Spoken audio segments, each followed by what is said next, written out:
My name is John Smith. I'm turning 40 this year. Hey John, are you dining alone again for lunch today? That's my younger boss, Tom, always looking down on me with his snide remarks. He goes out of his way to come over to my seat to say that. Geez, eating such sweet stuff is why people call you Sugar John. Mainly me though. Nobody really laughs when he says it's hilarious. He just wants to pick a fight. On my desk, there's a pastry. I just didn't have time to make lunch today. The rustling of the plastic bag attracted Tom. Is he a cat or something? That's pretty sloppy and unseemly. Well, I won't say what is. Oh, right.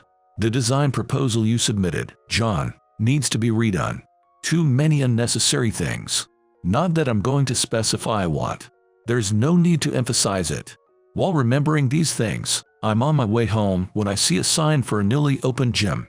First visit free, trial course. I park my car in the parking lot and open the door. Hello. A cheerful voice greets me. For some reason, I find myself tearing up. Hey, what's wrong? The receptionist instructor rushes over to me. Little did I know this was the beginning of something unexpected. By the way, I hear that people in their 40s can get decisiveness because of wide experiences. However, I don't have decisiveness compared with people around me. That's what I'm often told. John is kind but lacks decisiveness. He cherished me, but my current boyfriend in my hometown was more manly. And the last thing said to me was this line.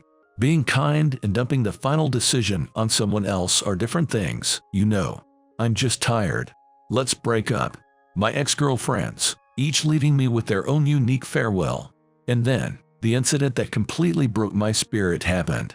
In my 30s, my parents passed away in an accident. I lost all motivation and became completely listless. Even cooking, which was my hobby and something I was good at, I hardly did anymore. I often bought deli breads and sweets. My aimless munching on junk food must have looked like a caterpillar. Thus, I gained excess weight and lost all my confidence. That's why I was often assigned to unimportant work. One day, someone from the headquarters was transferred to our office. He was a manager. Apparently, he was quite the achiever. A multi-talented guy who can handle sales. I heard he was an elite who might even reach the position of a department head. My name is Tom Johnson. I may be a little bit too young for this position, but I'll work hard with power and guts. A very humble greeting. He didn't seem like a boss at all. A toned body, long limbs, and a sweet smile with a low, husky voice. I instantly noticed the change in the female employees' gazes. The male employees were divided between those who welcomed him, those who were envious, and those who were indifferent. Speaking of envy, the department head was particularly obvious. Well, that makes sense. Everything he had built was being threatened by a newcomer. As for me, I didn't feel much of anything. If anything, I just thought he was handsome. But Tom's reputation was skyrocketing. And that's because he was kind to everyone. Even to someone like me, who works for miscellaneous work. John, this design is great. You could win the next design competition, couldn't you? Haha, thanks. An internal design contest, huh? Come to think of it, I've never entered one. Tom always praised my design ideas unreservedly. Well, I've been with this company for a long time. I have experience and understand what tends to sell. You could make it, John. Plus, it'll reflect well on my evaluation too. Manager Johnson, is that your actual motive? Everyone in the office laughed at my words. It had been a while. Such a warm and friendly atmosphere. Thanks to Tom, everyone felt like they were friends. Even those who had been initially skeptical of Tom eventually warmed up to him. I thought it was amazing how effective his communication skill was. Well, I do think John would do better to lose a little weight. For the competition and in sales, appearance is pretty important, you know. I knew that. But whenever I tried to exercise, I just couldn't find the motivation. Instead, I got used to the pleasure of overeating and then sleeping to raise my blood sugar, which probably made me gain weight even more easily. Embarrassed by Tom's comment, I joked, "Can't I just be the company's lovely teddy bear guy?" When I murmured this, Tom looked surprised, then laughed. And so did everyone else. Thinking back, that was probably the happiest I had been. John, I've snagged the entry ticket for the competition for you." A while later, Tom came to me with a delighted expression to report. A big competition organized by the head office. It must have been tough to secure a spot. If I do well in this competition, Tom might get promoted in no time. And I thought, maybe I could finally break free from working for unimportant things. I felt a fire ignite within me and finally mustered the energy to act. Tom, who had praised my skills in goods design, started working almost exclusively with me. "John, shouldn't this part be made more user-friendly?" "No, adding more steps would only increase the cost, I think." It was a series of late nights, but I felt fulfilled for the first time in a long while. We spent our days sharing opinions freely, regardless of our positions or ages. I think there was a real bond there, even if he occasionally made fun of my appearance. And then there was a change in the department head too. Initially harsh towards Tom, he gradually became much kinder. "Working late again, huh? Here, have some coffee." He even started bringing coffee for Tom and me, showing his support. Then the day of the competition arrived. It was conducted online, with each company connecting from their conference rooms. This method was also Tom's idea. His ability to materialize various new concepts was truly admirable. Our turn was the fifth. But then, what? Both Tom and I exclaimed simultaneously. The design presented by the fourth participant. It was as strikingly similar to what Tom and I had developed through countless late nights. It was copied. It didn't take long to reach that conclusion. Who within the company had leaked the data? We didn't know. The presenter was someone I had never met, but he introduced the product design with confidence. "Finally, I would like to thank Mr. John for giving me the original idea of this design." The man I'd never met spoke as if he knew me well. "John, who is this guy? Did you just hand over all the hard work we've done?" "No, I've done, to this guy." Tom was outraged, but I had no idea who this person was. I denied desperately, but they didn't believe me. Then it was our turn to present. But the result? It was a foregone conclusion. A total defeat. The exact same design. It became an issue. But even after checking the computer's access history, nothing suspicious was found. On the contrary, as the presenter, I got grilled with questions and ended up a stammering mess. With my appearance being what it is, people started suspecting that I was the one who plagiarized the design. And so, I was labeled a traitor within the branch. The gaze from my coworker was like pins and needles. They started to call me the useless traitor. It sounds cool like a nickname, but I'd change places with anyone. And there I was, back to the situation I had before. No, worse than before. My overeating got worse, and that's how I spent my days. "John, are you dining alone again for lunch today?" The only change was Tom's attitude. He started bothering me almost every day. It's not surprising. I was rumored at the headquarters to be an incompetent boss who gave the go-ahead to a plagiarized design. Eating such sweet stuff is why people call you Sugar John. Mainly me though. He says it's hilarious, but no one laughs. Everyone either pretends not to see or gives cold stares. Sloppy and unseemly, isn't it? Well, I won't say what. Oh, right. The design proposal you submitted, John, needs to be redone. Too many unnecessary things. Not that I'm going to specify what. Tom tossed the documents onto my desk. His gesture and gaze were like throwing trash. Understood. Tisk. Since I responded so disinterestedly, Tom clicked his tongue and walked away. Then, it was time to end the working time. Have a good evening. Even though I greeted them, no one responded. It was sad, but at home, I had TV and food. What should I eat today? A hamburger sounds good. Ouch. I felt a pain in my knee while going down the stairs. It's been happening a lot lately. Maybe I've gained too much weight. I muttered to myself on the empty staircase. I commute by car. On my days off, I just eat and sleep. Hardly ever going outside. My weight is almost double what it was when I was at my thinnest. It had increased to nearly 220 pounds. Driving home, I saw a brand new sign. Agem, First visit free, 1-hour trial course. I was tired just from turning over in bed to joint pain. At this point, I thought, even if I can't become macho, I should at least try to lose some weight. I parked my car in the parking lot and opened the gym door. "Hello," a cheerful voice greeted me, and then the bright interior. Various machines were placed around. There were no people training in the gym, but it somehow felt like a reflection of myself. Machines that no one uses. Even though it's impossible to see myself into the machine. Tears just started to fall. "Hey, what happened?" The receptionist cum instructor, a woman, hurried over to me. "Oh, sorry, I don't know why, but I just started crying."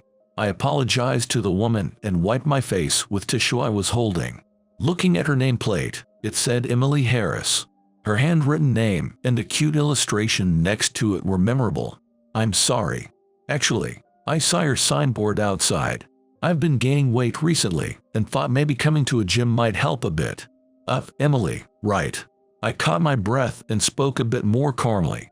A 40-year-old man suddenly walking in and breaking down in tears. They must think I'm some kind of weirdo. "No, it's good. You didn't say something like you were my long-lost sister, or anything." Emily laughed and went back to the reception desk. "Haha, if she were my sister, she wouldn't be working in a place like this." I responded with a joke of my own. Taking a closer look at Emily, she seemed very energetic. Probably still in her 20s. More cute than beautiful, with long black hair tied back in a ponytail. Her figure, well, not to comment on her body, but she was definitely in shape. Very slender, to put it nicely. "So, are you here for the trial course? First, I'll need you to fill out some forms." Emily brought out some documents from the reception desk. I needed to provide identification, address, and contact information. "Yes, that would be great. Thank you." "Okay.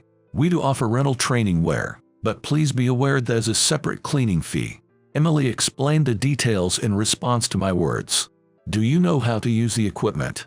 "No, honestly. This is all new to me. I thought maybe I could manage an exercise bike, but even that had a panel I didn't understand how to use." Embarrassed, I scratched my head and admitted this to Emily. "Okay, I'll show you how everything works. Let's see, 3XL for the training wear, right? The changing rooms are through that door, and there's a shower room at the back you can use before you leave." "Thank you very much." I thanked Emily and received the training wear. The changing rooms were clearly marked for men and women, with security cameras installed. You could see the entrance from the reception, which was reassuring. "Wow, gyms are amazing." I muttered to myself like someone from the countryside visiting the city for the first time. It took me 3 minutes to change. I locked my belongings in the locker and stepped out of the changing room. "You look great in that, John. I'll be your instructor, so let's work hard together." Emily complimented my outfit, though it was probably just politeness. But I thought there would be multiple instructors. What about the other staff members? It seemed unlikely that Emily was the only one working. When I asked, she seemed a bit hesitant to answer. "We do have 3 other employees, but the one scheduled today had stomach pain. Seems like they got food poisoning from oysters." Norovirus. That can be tough. I knew all too well the misery of food poisoning. I've experienced it before. "Well, then let's start with equipment that won't strain your knees or legs too much. First, we'll do some warm-up stretches." Stretches at the gym. My surprise seemed to frustrate Emily. Stretching is important. Without it, you could tear a tendon or something. Especially for you, John, who's new to exercising. It's like pulling a rubber band that's been in a freezer. She demonstrated by joining her fingers and making a snapping sound as if she pulled them apart. A vivid and understandable comparison. "All right, I'll follow my teacher's advice." "Who's the teacher?" I joked, and Emily chuckled. That day, we mostly did lower body stretches and a bit of cycling on the exercise bike. I wanted to try other machines too, but it was just a free trial. However, I did feel like I sweated a nice, fulfilling sweat for the first time in a while. And then there was Emily's smile. She praised me just for being able to touch my toes during the stretches. I have not been praised by anyone for so long. Her words were surprisingly comforting. I almost teared up again, but I joked that it was just like wringing out a wet rag. "Yes, I'd like to sign up for the monthly membership, please." And so, when I left, I had signed up with the gym. Even after getting home, I felt surprisingly light, both physically and mentally. I slept well that night for the first time in a long while. When I woke up the next morning, something felt different. Firstly, there was no discomfort in my stomach, probably because I hadn't overeaten before sleeping the night before. I had eaten when I got home because I was hungry, but I hadn't felt the need to eat more after that, so my stomach had nothing extra in it. It's been a while since I've woken up feeling this good. I smiled at my parents' photo as part of my daily routine. I'm good, Mom and Dad. As I spoke, I noticed the usual sense of depression was less intense. Maybe it's because of the exercise. It might not be the actual reason. But for once, I didn't feel the usual dread of going to work or the stomach pains that came with it. "John, hand this up in the office hallway," Tom said, tossing a poster at me. It was a merchandise design contest involving several branches. A smaller scale event than the last one, open to all who wanted to participate. Scheduled for 3 months later. Aimed to coincide with the bonus evaluation, I guessed. "Got it," I replied as usual, expecting Tom to click his tongue and leave. But this time, I felt a surge of courage. Manager Johnson, I'd like to participate in this competition." Every eye in the office turned to me, some clearly displaying disgust. "Huh? You, the traitor? Who are you planning to steal ideas from this time? Just stay quietly in your corner." Tom slapped my desk loudly. A loud noise echoed through the office. Sorry. I tripped. Tom feigned a stumble, leaning on my desk as if by accident. It was an intimidating move. Even if I complained, it would likely be judged as unintentional. After all, I had no allies here. But someone spoke up. Now. John is just seeking a fresh start. Besides, the current state of our branch is hardly tolerable. Maybe he wants to make amends for troubling you, Tom." The department head placed a hand on Tom's shoulder. It made him calm. I remembered hearing that Tom and the department head had been getting along well recently, even going out for golf and drinks together. "But John, if anything like last time happens, I won't be able to defend you. You'll have to do this alone, on top of your regular duties. However, I will also participate this time to ensure there's no foul play in our department." "Understood." I nodded at the department head's words. It would be a grueling task, but it was necessary. But at that time, I felt like I could somehow manage it. The image of the pony-tailed woman who had brightly praised me kept coming to mind. And so, I embarked on a grueling schedule to participate in the competition. Yet, I still made time to go to the gym. It would be a lie to say there was no ulterior motive, but it's also true that her smile was a source of comfort. She probably has a boyfriend, and there's the age difference, too. So, I was content just being able to see her. Good evening, John. You look tired recently. Are you okay?" "I'm fine. What about you, Emily? Isn't it hard working late? Isn't it dangerous at night?" Emily helping me with my routine stretches. The gym wasn't open 24 hours but did stay open late. Naturally, I was worried about a young and beautiful woman traveling home late at night. It's from my pure goodwill. And I mean it. No ulterior motives. I'm fine. I'd like to see someone who can catch up with me on my bicycle. I laughed at the sight of Emily making fists and piffing out her breath. "Hey, that's mean. I've finished several amateur marathons, you know." Sorry. I didn't mean to belittle you. I just thought if you were going to go back on foot, maybe I could offer you a ride if our schedules match. Did I overstep? Shoot. Maybe I chose my words poorly. Emily's face turned complicated. Before I could scramble to fix my mistake, she spoke. "I appreciate the offer, but if I tell my family that a male customer gave me a ride home, they'll make a big fuss." She smiled shyly, almost embarrassed. Her smile felt like it cleansed my soul. "By the way, you've been coming in late recently, John. Is work that busy?"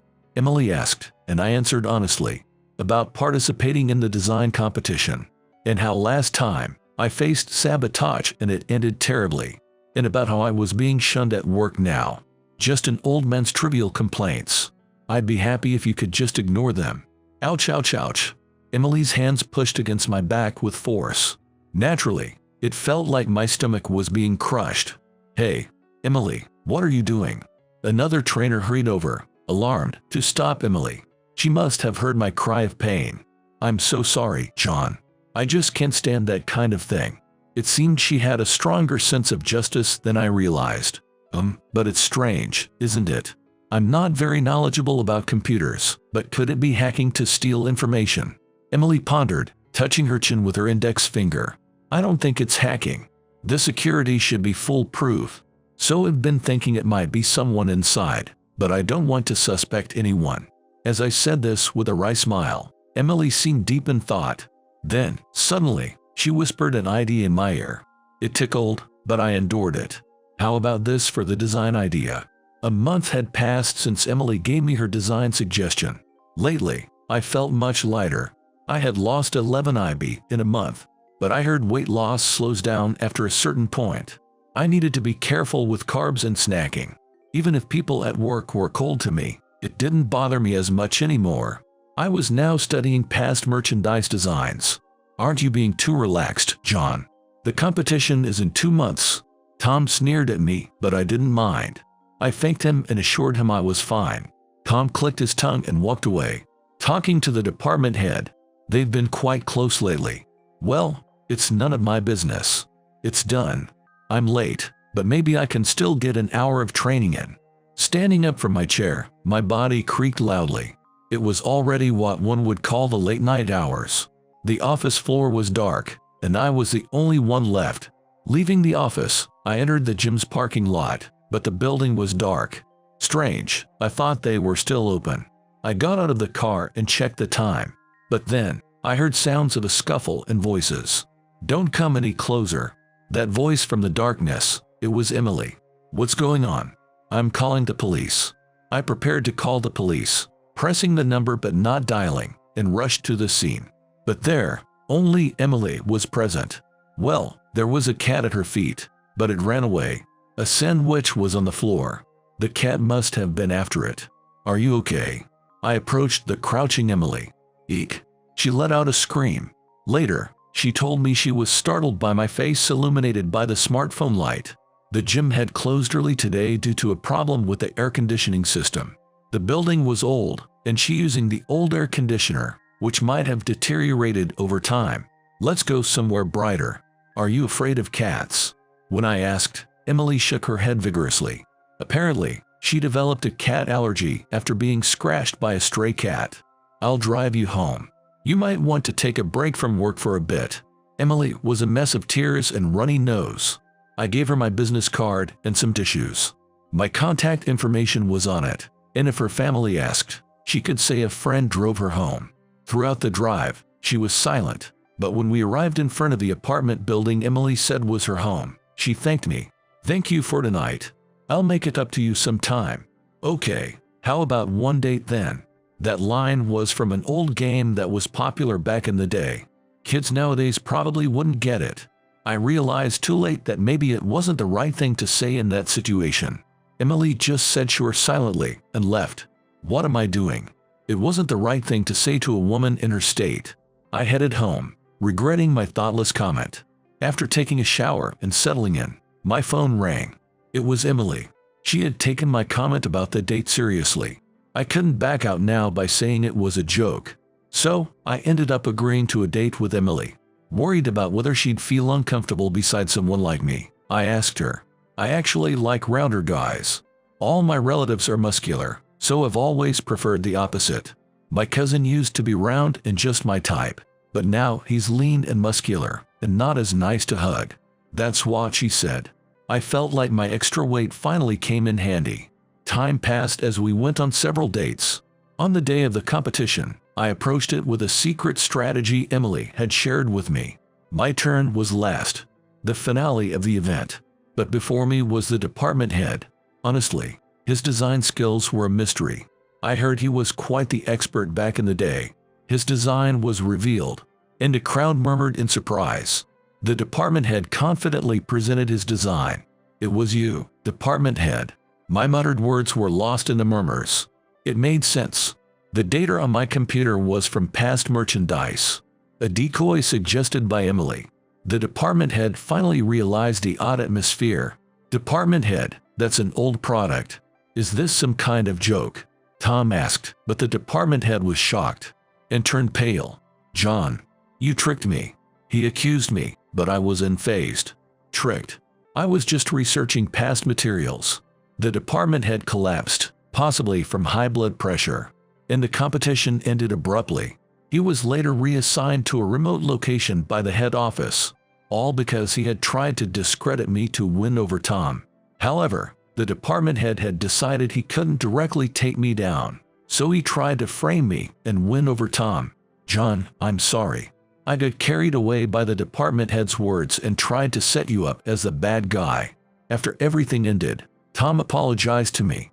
I heard that he used to be overweight when he was a child. It caused him many struggles. He thought since he had worked hard to get his current appearance, I could do it too, but it always seemed like an empty effort to him, a mix of disdain and hope. Then came the plagiarism incident. He apologized, saying he became used to throwing sarcasm at me because I always let everything slide.